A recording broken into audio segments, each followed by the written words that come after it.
I'm Jake, and I lived in Miller Hall at State University. My RA, Carla, was what you'd call thorough. She had laminated rules posted on every surface. Literally every surface. The refrigerator had 3. The microwave had laminated instructions with helpful diagrams showing exactly how to clean it after each use. She'd been an RA for 1 whole year, which apparently made her an expert on everything. Our floor meeting was in September. Carla stood at the front holding a clipboard that probably had a clipboard of its own somewhere. She talked for 45 minutes about community standards and shared responsibility. Then she announced it. Starting tomorrow, dishes must be washed immediately after use. Not left in the sink for 5 minutes. Not 10. Immediately. Oh, and they'd be inspected to make sure they met sparkle cleanliness standards before being placed in the drying rack. A week later, Carla appeared at my door at 7 a.m. with a new rule. Apparently, my dishes from breakfast hadn't been placed in the drying rack at the proper sparkle clean angle. She'd been monitoring. She handed me a laminated card breaking down the washing process in 12 precise steps. Step 1. Wet dish. Step 2. Apply soap. Step 3. Scrub for exactly 30 seconds. Step 4. Through 11 covered rinsing, sanitizing, drying angles and rack placement. Step 12. Wait for RA inspection before leaving the kitchen. The next morning, I arrived at the kitchen at exactly 6:47 a.m. when Carla started her inspection rounds.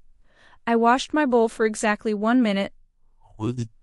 30 seconds of soaping, 30 seconds of scrubbing, as mandated. I rinsed for the appropriate time. I dried at the proper angle. I placed it in the rack. And then I stood there waiting because step 12 said to wait for inspection. Carla had to inspect it. She did. It sparkled. I thanked her and smiled and left. That was Tuesday. Wednesday was the same. Thursday too.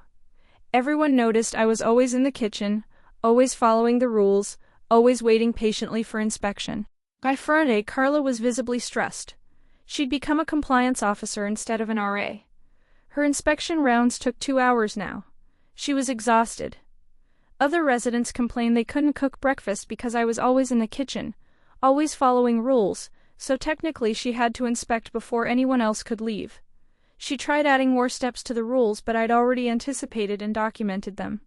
I was ready. I told her I wanted to make sure I was following the sparkle standards correctly. She looked like she wanted to say something, but what could she say? I was doing everything perfectly. Monday morning, the housing director arrived for an announced inspection of Miller Hall. Carla gave her usual speech about community standards as the director looked around the kitchen.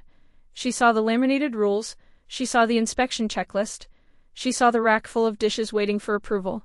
She asked why every dish sat there until inspection. Carla tried to explain the sparkle standards worked, but the director asked to see the policy in the RA handbook. Carla went quiet. I pulled out my phone. I'd checked that handbook the day Carla announced her first rule, looking for exactly this moment. The handbook said rules should be created through resident feedback, not unilateral mandates.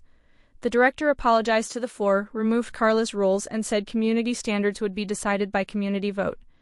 Everyone except Carla seemed satisfied. I just smiled. I'd served her food exactly as she'd requested.